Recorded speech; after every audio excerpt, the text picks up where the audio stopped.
Shavua Tov, Shavua Tov. Shavua Encore. Tov, Purim Sameach, et qu'on n'entende que des bonnes nouvelles, les uns. Amen. Amen. Voilà. Alors, là, ben, il me manque un peu de choix. Une seconde.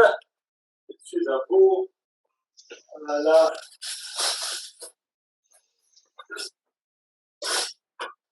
Voilà. Alors, bien, que des bonnes choses à tous. Souhaite en bonne santé à tout le monde. Voilà. Alors, on va étudier une Gemara de Mesechet Megillah. Le miracle caché et le miracle dévoilé. Ça, Voilà. le titre. Le miracle caché et le miracle dévoilé. Donc, je vous mets tout de suite la page, Rav. À tout de suite. Voilà.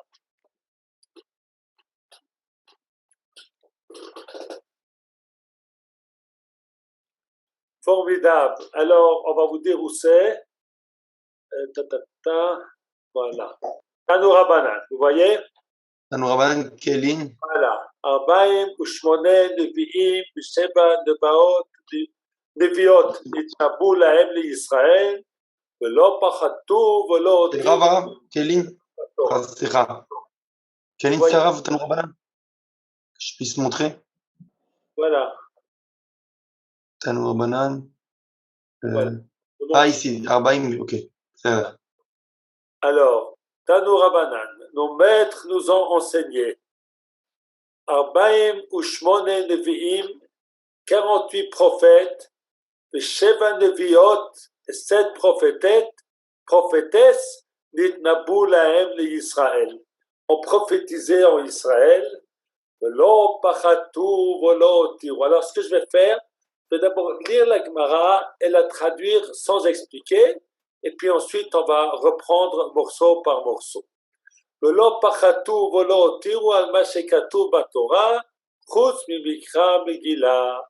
Et ils n'ont rien ajouté, ni rien retranché à ce qui est marqué dans la Torah, sauf la lecture de la Megillah. Maï Darouche, qu'est-ce qu'ils ont commenté? Omar Rabbi Chie Barabin, Amar Rabbi Yoshua ben Korcha. Eh bien, donc ce Rav a dit au nom de Rabbi Yoshua ben Korcha, Uma me'avdut lecherut amrin en shira. Si, lorsqu'on est sorti de l'esclavage à la liberté, c'est-à-dire à la sortie d'Égypte, on a chanté, Mimita lechaim lo kol sheken. Lorsqu'on est sorti de la mort à la vie, il n'y a plus fort de raison. Alors la Gemara pose la question, Yachi, il est nami, nami neima. On ne devrait pas se contenter de lire la Megillah, il faudrait dire le Hallel, comme on dit le Hallel, à Pessah. La Gemara répond, le fils en omrim Hallel, anes bechutz haaretz. Alors on ne dit pas Hallel pour un miracle qui se passe en chutz laaretz. Alors la Gemara pose la question, Yetziat Mitzrayim nenesh bechutz haaretz, eich amrin an shira. La sortie d'Égypte qui est un miracle en Égypte, pas en Israël. Comment ça se fait qu'on dit Hallel? Que de Tanya la Gemara répond comme on voit dans une braïta. Ad shelo nichnusu Yisrael haaretz, urshuru kol haratzot lo manshira. Tant que les enfants d'Israël n'étaient pas entrés en Eretz Israël, tous les pays étaient kshérim, étaient bons, étaient propices pour pouvoir chanter. Mi shenichnusu Yisrael haaretz, lo urshuru kol haratzot lo manshira. Une fois que les enfants d'Israël sont entrés en Israël, on ne peut plus chanter pour un miracle de chutz laaretz. Alors, la première réponse à la question, pourquoi est-ce qu'on dit pas Hallel? C'est parce que le miracle de Purim était en chutz laaretz. Et maintenant, on va voir une deuxième réponse. Rava Amar, Rava dit. Okay? Rava Amar, qu'est-ce qu'il dit Rava? Rava nous dit, Bishlama hatam, Hallelu avde Hashem, velo avde Paro. Acha, Hallelu avde Hashem, velo avde Achashverosh. Akati avde Achashverosh Hanan. Rava dit, à la sortie d'Égypte, on pouvait dire, dans le Hallel, il y a un verset qui dit, Hallelu avde Hashem, louez donc, serviteur de Dieu. On ne peut pas dire cette phrase, on peut dire cette phrase en Égypte. Parce qu'après la sortie d'Égypte, on n'était plus esclave de Pharaon, on était esclaves, d'accord, on était serviteurs d'Akadosh Baruch Hu. Mais ça c'est à la sortie d'Égypte. Mais à Purim, eh bien, on est resté serviteur d'Achashverosh, hein, on n'était pas libre. Alors c'est pour ça qu'on ne peut pas dire le Hallel. Et voilà, ça c'était la deuxième réponse. Rav Nachman, j'ai oublié. Slicha, j'ai oublié une. Rav Nachman Amar, excusez-moi, on a oublié l'opinion de Rav Nachman. Rav Nachman dit Kriyata Zohelila. La lecture de la Megillah, c'est le Hallel. Donc nous avons trois réponses. Pourquoi on ne dit pas le Hallel? Première réponse, parce que c'est un miracle de Chutzlaret. Deuxième réponse, on dit le Hallel sous la forme de la Megillah. Troisième réponse, parce qu'on n'est pas sorti libre. Maintenant, la Gemara pose une question sur les deux dernières réponses, qui, a priori, ça ne leur dérange pas que le miracle soit en Chutzlaret.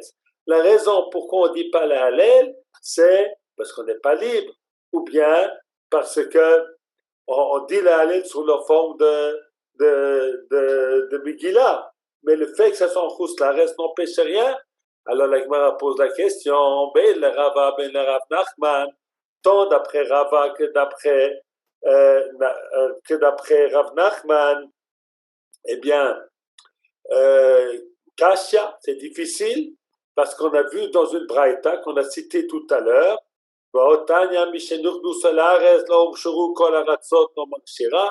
une fois qu'on est entré en Israël, tous les pays ne sont pas cachers, c'est qu'Eretz Israël, on ne peut plus dire Hallel. Et Azagmara répond, Kivan Shegalou Chazrou l'Ersheren Arishan. Eh bien, puisqu'on est allé en exil, eh bien, on est revenu l'Ersheren Arishon au Kacher. C'est de nouveau, Oustlaret, c'est de nouveau Kacher pour dire le Hallel. Voilà. Alors, ça, c'est la Gemara qu'on va commenter. Et on va reprendre depuis les débuts. Et cette Gemara va nous dévoiler beaucoup de sens très importants sur notre fête de Purim. Alors d'abord, on nous dit que les 48 prophètes et 7 prophétesses ont prophétisé en Israël et n'ont rien ajouté et n'ont rien retranché sur ce qui est écrit dans la Torah. Alors, nous savons tous que nous avons reçu au Mont Sinaï une Torah écrite et une Torah orale. Mais en plus de cela, les sages dans l'histoire vont rajouter des fêtes, ils vont rajouter des lois, ils vont rajouter des minagim, ils vont rajouter des xérot, des décrets, etc. Et tout ça, c'est permis. Mais pour qui c'est permis? C'est permis pour les sages d'Israël. C'est pas permis pour les prophètes. Pourquoi? Parce que lorsque un prophète ajoute quelque chose, eh bien, c'est comme si c'était une loi de la Torah, puisqu'il est en contact direct avec Akadosh Baruch Hu. Or, ce qu'on n'a pas le droit d'ajouter, c'est de faire encore une nouvelle loi de la Torah. Mais les Chachamim, ils ont bien entendu le droit de faire des décrets, des xérot. Déjà, Moshe Rabbeinu a fait des takanot. Et puis, bien qu'il était prophète, ça pose une question. Mais en tout cas, par exemple, Shlomo HaMelech, il a fait des décrets. Il a interdit Yichud avec... ça c'est au temps de David HaMelech, on a interdit Yichud avec une femme, avec une jeune fille qui n'est pas mariée. Et au temps de Shlomo HaMelech, on a décrété sur la Netilat Yadayim. Donc les sages ont pu faire des décrets, mais pas les prophètes. Parce qu'il ne faut pas qu'on se mélange entre une loi de la Torah et une loi des sages. Pourquoi? Ben, les lois des sages, c'est très important. On n'a pas le droit de négliger les paroles des sages. Bien, c'est qu'il y a une différence. Par exemple, les lois de la Torah, en cas de doute, on doit être sévère, tandis qu'une loi des Rabbanan, eh bien, on peut être plus cool que la Kula. On a le droit d'être, dans le cas de doute, de permettre, et aussi d'autres choses, en cas de souffrance, en cas de loi de la Torah, on ne pourra noter que la transgresser que si la vie est en danger. Avec les lois des sages, c'est plus facile. S'il y a une humiliation, on a le droit. Il y a beaucoup de choses. Donc c'est important de savoir ce qui est Minatora et ce qui est Midrabanan. C'est pour ça que les sages, que les prophètes se sont interdits de faire des ajouts. Ils ont laissé ça aux sages, mais pas aux prophètes. Alors après qu'on a vu tout ça, on se pose la question, pourquoi est-ce qu'ils ont ajouté la Megillat Esther? Ouais, ça c'est vraiment bizarre.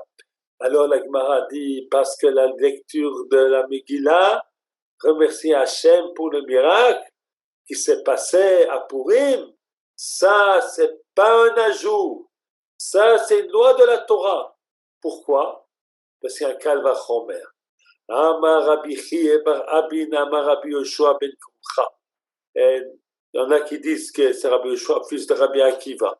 Il y a Oma me'avdut lecherut omrin al-shira.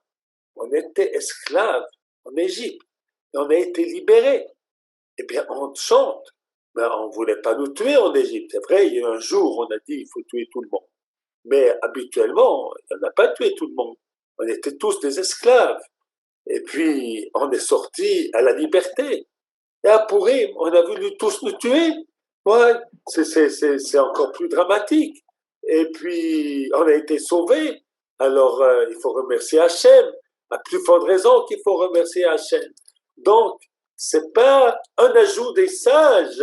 Eh bien, ça, c'est quelque chose de fondamental de la Torah, de remercier Hachem lorsqu'on est sauvé non seulement de l'esclavage à la liberté, mais de la mort à la vie. Voilà. Alors la Gemara dit, ah non, on ne peut pas dire Hallel. Alors, la Gemara dit très bien. Alors, pourquoi est-ce qu'on ne dit pas la Hallel? Il y a une grande différence entre la Megillah et Hallel. Megillah raconte l'histoire. Hallel, on loue. Le mot Hallel veut dire louer. On loue à Kodesh Baruch Hu. Donc c'est tout à fait différent, ça n'a rien à voir. Donc il faut se poser la question, pourquoi on ne dit pas vraiment le Hallel? C'est beaucoup plus fort de dire le Hallel que de simplement lire la Megillah. Ouais, c'est une très très grande question. Alors si c'est tellement important, c'est comme une loi de la Torah. Alors dans la Torah, le Gemara nous enseigne dans Psachim que le Hallel a été institué au moment de la sortie d'Égypte, parce que il faut remercier Hachem. Et alors, à plus forte raison, lorsqu'on est sorti d'un danger mortel, il faut remercier Hachem. Alors qu'on dise la Hallel, pourquoi se satisfaire, se suffire de la Megillat Esther? La Gemara répond, parce qu'on ne peut pas remercier complètement. Pourquoi? Parce que c'est un miracle en Chutz La'aretz. Alors, en Chutz La'aretz, ouais, c'est pas la terre d'Akadosh Baruch Hu. Eh bien, il faut savoir qu'un miracle de Chutz La'aretz, ça vaut pas un miracle d'Eretz Israël. Alors, on a réservé le dire la Hallel pour ce qui se passe en Eretz Israël. Alors, la Gemara tout de suite, elle pose la question, mais la sortie d'Égypte, c'était aussi en Chutz La'aretz. Alors, Shira, comment est-ce qu'on dit Shira? Alors, la Gemara répond, et il faut comprendre cette réponse, que de Tanya, comme on l'a vu dans une braïta, tant que les enfants d'Israël n'étaient pas entrés en Israël, tous les pays étaient cachés pour chanter. Dès qu'ils sont entrés en Israël, alors pourquoi? Qu'est-ce qui se passe? Alors la raison est très simple. Parce que, vous voyez, c'est ce que dit Rabbi Yehuda Halevi. Rabbi Yehuda Halevi, il écrit dans son livre qui s'appelle Akuzari, dans le Mamar Sheni, il parle beaucoup d'Eretz Israël, et puis il explique que la prophétie, elle n'a lieu qu'en Israël, parce que c'est une terre de Kedusha, c'est une terre de Shrina. Alors, c'est en Eretz Israël que l'on peut prophétiser. Il y a des gens qui ont prophétisé en Chutz La'aretz. Une grande question. Yecheskel a prophétisé en Chutz La'aretz. Et d'autres encore. Alors comment c'est possible? Et bien, Moshe Rabbeinu aussi, il a commencé à prophétiser en Égypte. Alors répond Rabbi Yehuda Halevi que la prophétie, c'est ou en Eretz Israël ou pour Eretz Israël. Alors, lorsqu'on est sorti d'Égypte, on est sorti d'Égypte pour aller en Eretz Israël. Alors, c'est pour ça qu'on pouvait dire la Hallel. Mais le Nes de Purim, c'était un sauvegarde. Les Juifs ont été sauvés de la mort. Mais c'était pas pour aller en Eretz Israël. Ah, si c'est comme ça, on peut pas dire la Hallel. On peut pas dire la Hallel si c'est pas pour monter en Eretz Israël. Si c'est parce que là, c'est pas une joie complète d'être en Chutz La'aretz. Bien qu'on ait été sauvé de la mort, mais on n'est pas dans le pays Eretz Hachaim, on n'est pas dans le pays de la vie qui est Eretz Israël. Alors c'est pour ça qu'on ne peut pas dire Shira. Alors c'est ce que nous explique la Gemara. Alors maintenant on va continuer et voir la réponse de Rav Nachman.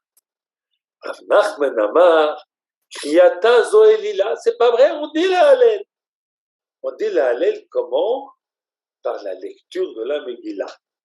Alors on se pose la question, la lecture de la Megillah, on ne dit pas merci Hachem, c'est une histoire avec, voilà. D'ailleurs, j'ai été raconté qu'un jour, un bamaï, je crois que c'est comment est-ce qu'on dit un bamaï en français, quelqu'un qui fait des films, et qui fait des, je sais pas comment on dit en français, quelqu'un qui écrit... metteur en scène. Producteur. Voilà, un producteur de films, il est venu voir mon père, Bechet Sadik Livracha, pour lui poser une question. Il a dit, voilà, j'ai lu la lecture d'un livre d'Esther, c'est un livre magnifique, il y a plein d'intrigues, ça convient absolument pour un film. Je vais faire un film de cette histoire, il y a même des histoires, il y a même des femmes dedans, et puis il y a des intrigues, il y a des gens qui trompent, il y a des gens qui aident, il y a des gentils, des méchants, des moyens, et c'est une histoire extraordinaire. On peut faire un film extraordinaire. Mais dites-moi, monsieur le rabbin, quel rapport avec la religion? Pourquoi vous lisez ça dans vos synagogues? Donc lui, il a compris cette histoire comme Tintin, les oranges rouges, je sais pas. C'était pour lui une histoire qui n'est pas debout, quoi. C'est une histoire inventée. Mais nous qui savons et que nous lisons ça dans les synagogues, nous savons que c'est pas une histoire inventée, c'est pas un film, c'est la réalité de ce qui s'est passé. Et lorsque nous lisons ça sans prononcer le nom de Dieu, et nous le prononçons dans la synagogue, eh bien, nous déclarons de manière très forte que les miracles cachés, eh bien, ils sont le fait d'Akodesh Baruch Hu. Vous savez, le hasard en hébreu se dit mikre, même kouf resh hei. La hasard, mikre, la hasard. Maintenant, ce mot mikre, eh bien, vous pouvez le diviser en deux parties. Mikre, mekor, même kouvresh, excusez-moi, mekor Hachem. La source, c'est Hachem. Mikre, la source, c'est Hachem. Le hasard, c'est une illusion. C'est en vérité toute la création, tout le monde, il tient par Kodesh Baruch Hu. Bien entendu, on a notre libre arbitre. Mais qui nous a donné ce libre arbitre? C'est Kodesh Baruch Hu. C'est-à-dire que ce qui se passe bien directement ou indirectement, ça vient toujours de Hachem. Alors lorsque nous lisons ça dans la synagogue, eh bien on déclare haut et fort que les événements, les miracles cachés, eh bien ils sont cachés que pour celui qui ne veut pas voir, mais pour celui qui veut voir, eh bien ces miracles sont dévoilés. Alors lorsque nous lisons la Megillah, eh bien nous on dit voilà, il avait fait un festin à Achashverosh au début de l'histoire, n'est-ce pas? C'est quoi le rapport avec le festin? Alors voilà, c'est qu'en vérité, Dieu a préparé la foi, la guérison, avant le coup, avant que les enfants d'Israël, avant qu'Haman va décréter la mort pour les Juifs, eh bien, il y avait déjà Esther dans la maison d'Achashverosh. Donc, nous, on ne comprenait rien du tout au début. On dit, mais qu'est-ce qu'elle fait, cette Juive, dans la maison d'Achashverosh? C'est quoi cette histoire? C'est un grand malheur. il faut jeûner, il faut se lamenter. Voilà. Mais en fait, ce qui nous semblait être un grand malheur, eh bien, parce que c'est Dieu qui tire les ficelles de l'histoire, eh bien, c'était déjà préparé la délivrance qui allait venir. Alors nous, on voit, voilà, parce que là, ce fameux metteur en scène, eh bien, voilà, eh bien, lui, il a vu l'histoire hasard, il a fait un festin, très bien, hein, il n'a rien compris. Là, nous, on comprend que ces événements-là, eh bien, c'est la main d'Akadosh Baruch Hu qui a préparé et qui a préparé la délivrance avant même que le malheur arrive. Et puis, vous savez, lorsque Mordechai, il entend les deux conspirateurs qui voulaient s'apporter atteinte au roi. Pourquoi est-ce qu'il a passé par là? Comment est-ce qu'il a su? Eh bien, c'est bien entendu, peut-être il était un membre des services secrets, et puis c'était son travail d'essayer de protéger le roi, je ne sais pas. Mais il a eu vent, et puis il en a dit au roi. Tout ça, ce sont des choses extraordinaires. Ce sont des choses pas naturelles. Toute l'histoire de Megillat Esther, eh bien, c'est une suite d'événements incroyables, incroyables. Et d'ailleurs, il faudrait écrire un livre sur la création de l'État d'Israël aussi. C'est tout sous le signe du naturel, mais en vérité, c'est des choses extraordinaires qui se sont passées et qu'il faut remercier Akadosh Baruch Hu. Alors, donc, nous dit, et comment est-ce qu'il nous dit? Nous dit Rav Nachman, eh bien, sachez que la lecture de la Megillah, c'est le Hallel, c'est le plus beau Hallel que l'on peut faire. Parce qu'à la sortie d'Égypte, sur quoi on remercie Hachem? Remercie Hachem qu'il a donné des plaies aux Égyptiens, et bien, qui nous a sortis d'Égypte avec des miracles extraordinaires. Et bien là, alors on voit Dieu où? On voit Dieu dans des miracles extraordinaires. C'est un beaucoup plus grand louange d'Hachem de voir Dieu, de le voir dans des événements où il faut vouloir voir pour voir. Donc ça, c'est extraordinaire. Alors c'est ça la grandeur du miracle caché. Je vais encore vous ajouter quelque chose pour expliquer. Le miracle caché, il a un grand avantage. Il a un grand avantage, c'est qu'on n'est pas redevable. Vous savez, c'est comme quelqu'un qui vous donne un don. Il vous donne un don important. Quand maintenant, vous devez lui dire merci. Bien entendu, il faut dire merci. Maintenant, si vous a donné en cachette, il vous a mis une enveloppe sous la porte, non? Bien, vous devez dire merci à personne, vous ne savez pas qui vous a donné, non? Alors vous êtes moins redevable. Alors c'est extraordinaire, ça c'est la bonté d'Akadosh Baruch Hu. Et puis encore une autre raison du grand cadeau du miracle caché. Parce que si on n'était pas méritant, non? Vous savez, lorsqu'on est sorti d'Égypte, on a eu des miracles qui étaient vraiment dévoilés. Mais ensuite, on ne s'est pas très bien conduit, on a été durement punis, ça n'a pas été simple. Après le veau d'or, il y a eu vraiment, voilà, et puis après les explorateurs, c'était terrible, on a dû rester 40 ans dans le désert, parce que tout le monde meurt. Et puis il y a eu des histoires d'écailles, il y avait plein d'histoires. Dès qu'on a fauté quelque chose, paf, on a reçu en plein. Maintenant, pourquoi? Dieu t'a fait des miracles comme ça, et tu te conduis comme ça, c'est pas possible. Alors comme Dieu aujourd'hui, il veut pas trop se fâcher avec nous, alors il fait le miracle caché comme ça. Alors si ensuite on n'est pas tellement gentil, on peut pas tellement nous en vouloir. On savait pas que tu nous as aidés, on savait pas. Alors c'est caché, c'est l'amour. Les miracles cachés, c'est les miracles de l'amour, c'est les miracles d'Ahava. Les miracles dévoilés, c'est les miracles du din, c'est les miracles de la loi, c'est le miracle qui va exiger quelque chose en échange, tandis que le miracle qui est caché, c'est le miracle de l'amour. C'est comme vraiment quelqu'un qui aide son prochain en cachette, et celui qui est aidé ne le sait pas. C'est quelque chose d'extraordinaire. les miracles cachés.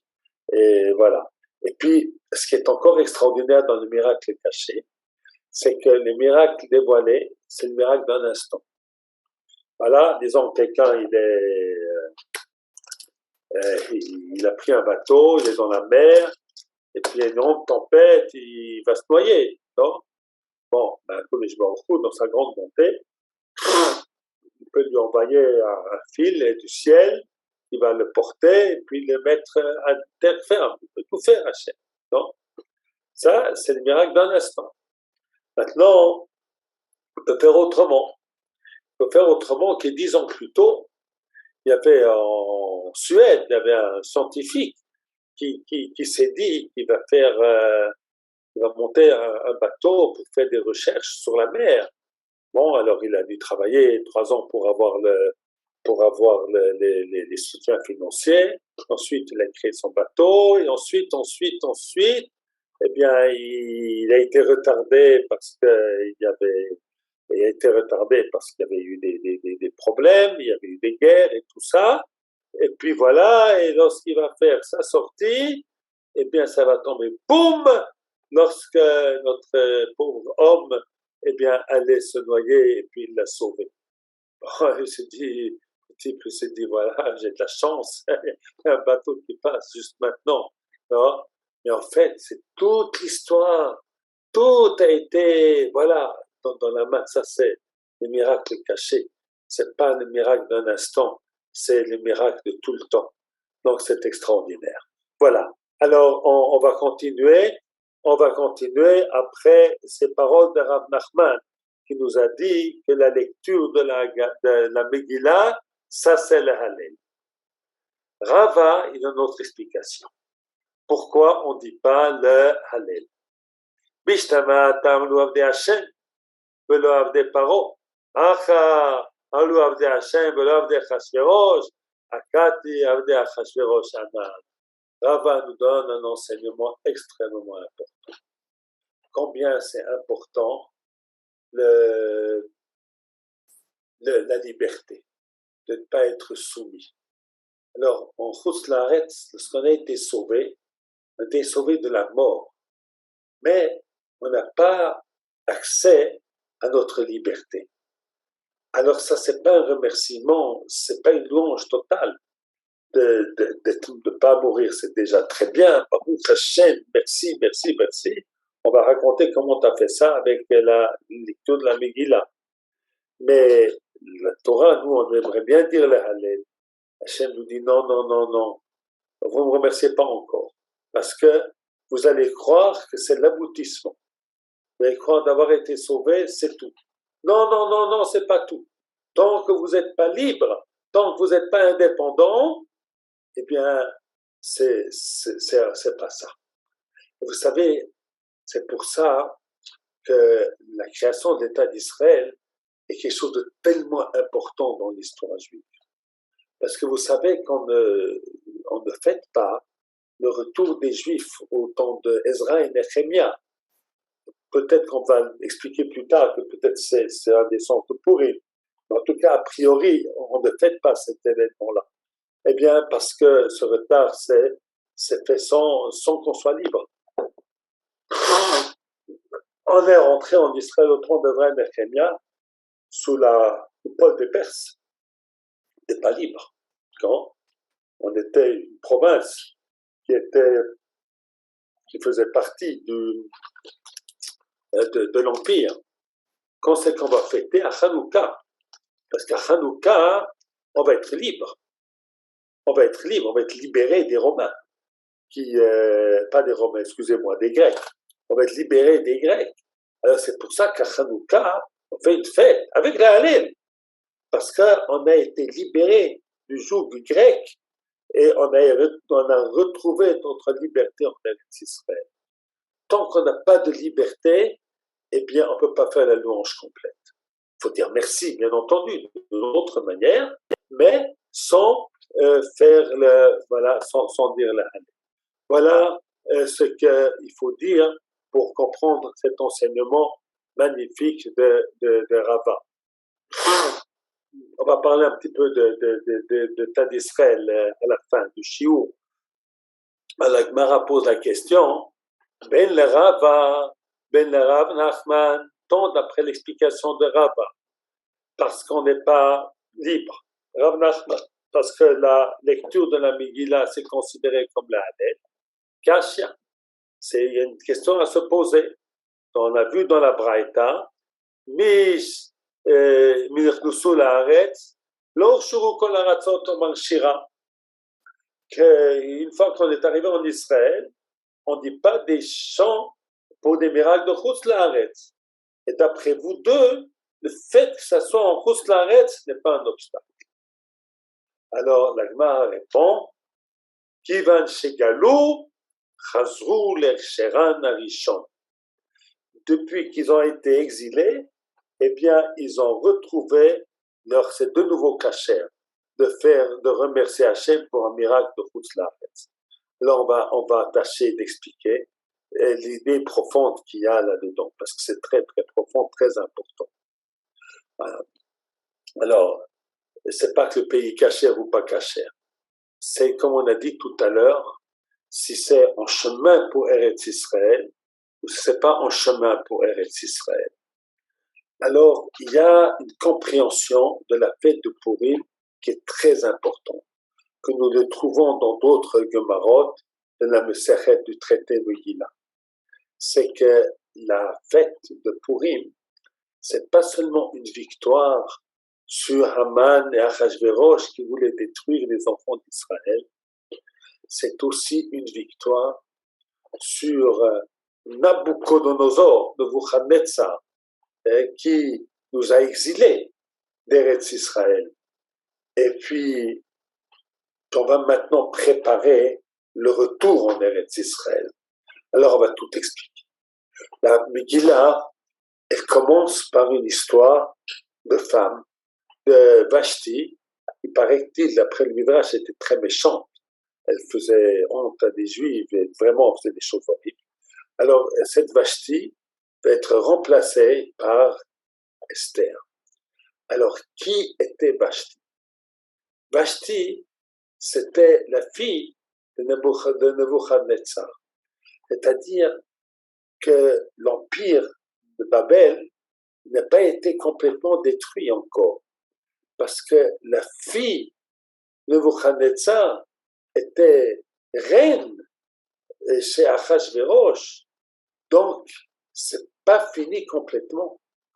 Et lorsque il y a ce remplacement de, comment est-ce qu'il s'appelle, de Vashti par Esther, eh bien, c'est beaucoup plus qu'un événement commis, un événement local, quelque chose qui fait que Esther va être dans la maison d'Achashverosh, va pouvoir parler et défendre les Juifs. Ça, même sans cela, il y a une valeur extrêmement importante. Parce que voici qu'il y avait la fille d'Achashverosh, la fille de Nebuchadnezzar, qui est reine. Donc c'est le royaume de Babel qui a détruit le Beth Amikdash, eh bien il n'est pas détruit complètement. Tandis que voici qu'elle va être chassée, cette femme. Elle va être remplacée par qui? Par une juive. Ouais, incroyable. C'est incroyable ce qui se passe. Hein? Des fois, il y a des juifs qui sont présidents dans toutes sortes de pays qui étaient des plus grands antisémites du monde. On ne comprend rien du tout. C'est pas très logique. Bon. Alors, et ici, il y a la fille de Nebuchadnezzar, eh bien, elle est remplacée par une fille juive orpheline, une pauvre fille, une fille miskena. Eh bien, ça, c'est la victoire du peuple juif sur Nebuchadnezzar. Et par conséquent, la fête de Purim, c'est la victoire d'Israël, non seulement sous l'empire perse, aussi sous l'empire babylonien. Et ça, c'est le miracle du début de la Megillah. Il y a une machloket dans la Gemara, à partir de quand est-ce qu'il faut lire la Megillah, à partir de quelle partie de la Megillah. Il y en a qui disent à partir de l'apparition d'Aman, à partir de... Voilà. Et puis la halakha, c'est depuis le début. Pourquoi depuis le début? Le début, c'est pas important. Mais oui, c'est très important. Non seulement que c'est important pour expliquer qu'est-ce que faisait Esther dans cette elle était la femme d'Achashverosh, on aurait pu le raconter simplement. Achashverosh a une femme qui s'appelait Esther. Non, non, non. C'est que le remplacement de Vashti par Esther est une valeur en lui-même. Alors maintenant, on va comprendre que les enfants d'Israël ont été exilés et ils ont perdu leur liberté à cause de Nebuchadnezzar. Eh bien, celui qui représente cet exil, il n'y a plus rien. Hein, la Gemara va même dire que la langue et puis la culture, tout de Babylonie, tout a disparu. Il ne reste plus rien. Et puis les Juifs, ça reste encore vivant, extraordinaire, mais voilà. Maintenant, il y a encore quelque chose de plus. Alors, c'est quelque chose de plus, c'est qu'il faut savoir qu'après l'histoire de Purim, eh bien, le retour des Juifs en Israël va de nouveau être possible. Il y avait déjà un début de construction du Beth Amikdash qui a été arrêté. Eh bien, les choses vont reprendre. Ils vont reprendre avec Koresh, et qui va être un fils, d'après certains Midrashim, d'Esther avec Achashverosh. C'est-à-dire qu'il y a, en vérité, l'histoire de Purim, c'est pas seulement une histoire d'un miracle de Chutz La'aretz, c'est quelque chose comme la sortie d'Égypte qui nous annonce, qui nous approche d'Eretz Israël. Alors c'est pour ça que cette histoire est extrêmement importante. Parce que, voilà, donc on peut dire la Hallel. Alors pourquoi est-ce qu'on ne dit pas? Parce qu'on est après Rabbin, on n'est encore pas tout à fait libre. On n'est encore pas, et voilà, et puis même en Israël, on ne sera pas encore libre, on l'a dit tout à l'heure. Mais c'est pour aller en Israël. Et Rav Nachman qui avait dit que la Megillah, eh bien, c'est la Megillah et pas la Hallel. Non, c'est la Megillah. Et comment la Megillah, pour lui, c'est comme la Hallel. Oui, on peut remercier Hachem totalement, complètement, parce que ce miracle-là, eh bien, il est pour nous amener en Eretz Israël.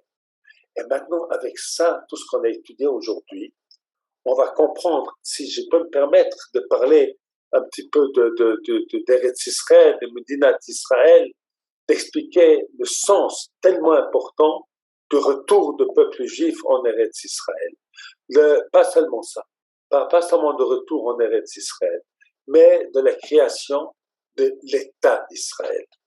La création de l'État d'Israël est une étape extrêmement importante dans l'histoire juive. Et c'est qu'un événement, eh bien, d'abord, on voit qu'il faut remercier Hachem, comme le début de la Gemara qui nous dit, si on a été sauvé de l'esclavage à la liberté, eh bien, sauvé de la mort à la vie à plus forte raison. Alors, avec la création de l'État d'Israël, c'est de la mort à la vie, c'est de l'esclavage à la liberté, et puis c'est de Chutz La'aretz en Eretz Israël. C'est un miracle en Eretz Israël qui sauve tout le monde juif tout entier. Regardez comme tout a changé. Il y a le siècle précédent, eh bien, nous les Juifs, on était parqués quelque part, et puis on essayait parfois, on suppliait de nous donner des armes. Aujourd'hui, on nous supplie à nous de donner des armes. Et c'est incroyable, c'est un renversement de situation extraordinaire. Mais on va revenir à l'essentiel. Donc l'essentiel, c'est qu'on doit remercier Hachem parce qu'on a été sauvé de la mort à la vie, parce qu'on a été sauvé de l'esclavage à la liberté. Donc on a et l'avantage de Pessah et l'avantage de l'histoire de Purim. Et en plus, ça se passe en Eretz Israël et c'est pour sauver le peuple tout entier. Les Juifs tout entiers sont sauvés grâce à ça aujourd'hui. Si quelqu'un est persécuté quelque part, eh bien tout d'un coup, voilà, en Israël, il peut entrer. Ah, ça, c'est quand même quelque chose d'extraordinaire. Alors ça, c'est pour ça qu'il est tellement important de remercier Hachem. Maintenant, on va encore ajouter quelque chose d'important pour comprendre l'importance de notre État et savoir parfois les limites de ce qu'on doit faire lorsqu'on n'est pas d'accord avec l'État. qu'est-ce qu'il nous a dit, comment est-ce qu'il s'appelle, Haman, il était très méchant Haman. Alors il a dit à Achashverosh, Yeshnam Am Echad, Mefuzar Mefurad Ben Ami, un peuple. Alors c'est bizarre, il a dit un sans se rendre compte qu'il disait le contraire de ce qu'il va dire après. Mefuzar Mefurad Ben Ami, qui est éparpillé parmi les nations. Et puis, ils ne s'entendent pas vraiment entre eux. Et c'est pas difficile à les gagner parce que entre eux, ils ne s'entendent pas tellement. Alors, en vérité, il a dit à Mechad, sans se rendre compte, il a dit que finalement, c'est un peuple un. Mais tant qu'on était en Chutz Laaretz, on ne peut pas être un peuple un. Il y a une communauté à droite, une communauté à gauche, à Honolulu, à Paris, à Johannesburg, à Moscou, à Marrakech. Voilà. Il n'y a pas de rapport entre les uns et les autres. Il y a quelqu'un. Et puis, quelquefois dans la même ville, il y a deux communautés. Et puis, toi, tu ne vas pas dans cette synagogue. Moi, je ne vais pas dans celle-ci. Enfin, vous connaissez ça. C'est Fourad. Maintenant, on est à Israël. Nous avons la Knesset. C'est quelque chose d'extraordinaire. On se retrouve tous là-bas, la gauche, la droite, les religieux, extra-religieux, les religieux light, les religieux très light. Et voilà. Et on est tous là-bas. Avec les Arabes malheureusement, voilà, alors c'est devenu un peuple un. Alors c'est vrai qu'il y a des disputes entre nous, ça c'est normal, mais finalement il y a une direction commune. Hein? On n'est plus ce peuple Fouzar ou Mofourad qui était au temps de l'exil de Babylonie, au temps des 2000 ans d'exil. Fouzar ou Mofourad est éparpillé partout. Alors, aujourd'hui, il y a des Juifs partout, mais ils sont tous, il y a même des Israéliens partout. Mais voilà, ils ont la citoyenneté israélienne et les Juifs, ils l'ont en potentiel. Donc, tous les Juifs aujourd'hui, ils appartiennent ou de droit ou en potentiel à Eretz Israël. Alors, c'est quelque chose d'absolument formidable, ce qui se passe. Alors, on a une obligation de remercier Hachem. Donc, bien que ça soit bien clair dans les yeux de tous, que ce n'est pas le hasard, bien entendu, c'est la volonté des hommes, c'est le sacrifice des hommes, mais sans l'aide d'Hachem, Yitbarach, ce n'est pas possible. Hein? Alors, comme dit la Torah, Thomas ne dit pas, c'est ma force, c'est mon courage et ma puissance qui m'ont donné cette richesse. Elle ne dit pas ça. Mais qu'est-ce qu'il faut dire? Ni Hachem, anoten lecha koach lasot chayil. Je suis Hachem qui te donne la force pour que tu puisses réussir. C'est-à-dire, c'est vrai que c'est nous qui agissons. Nous ne sommes pas là dans la vie pour être, on n'est pas simplement des pontins. Nous agissons, nous devons agir. Mais notre réussite, eh bien, elle est grâce à Hachem Yitbarach. Alors c'est pour ça que comme on a vu qu'il y a une mitzvah mina Torah, comme ça, avec Maradi, et on n'a rien ajouté, les prophètes et les prophétesses, mais remercier Hachem, on a ajouté. Eh bien, nous, à Yom Ha'atzmaut, on a une obligation de lire le Hallel, parce qu'il faut remercier Hachem. C'est une mitzvah de la Torah, comme le Hallel qu'on doit dire à Pessah. Kal vachomer, la Gemara dit, c'est une logique mina Torah. C'est fondamental, il faut remercier Hachem parce qu'il nous fait des miracles extraordinaires. Voilà, alors avec alors les nissim, ils sont peut-être cachés, mais comme on a vu, les miracles cachés sont aussi grands, aussi importants que les miracles de voilés. Alors nous, on va remercier Hachem pour toutes les bontés qu'il nous fait. Et puis, on a la chance d'être aujourd'hui en Israël et puis pas d'être en Ukraine. Là, on doit remercier Hachem, ça aussi, il faut remercier Hachem. On n'est plus en galoute. Et puis, celui qui veut, il peut être ici. Et alors, on va tout faire pour que ceux qui ne sont encore pas ici, Bezrat Hachem, ils vont tous arriver, ils vont tous venir. Et voilà, on va voir la Goula Shlema, Bezrat Hachem. Amen, amen. Merci beaucoup, Arav. Et voilà.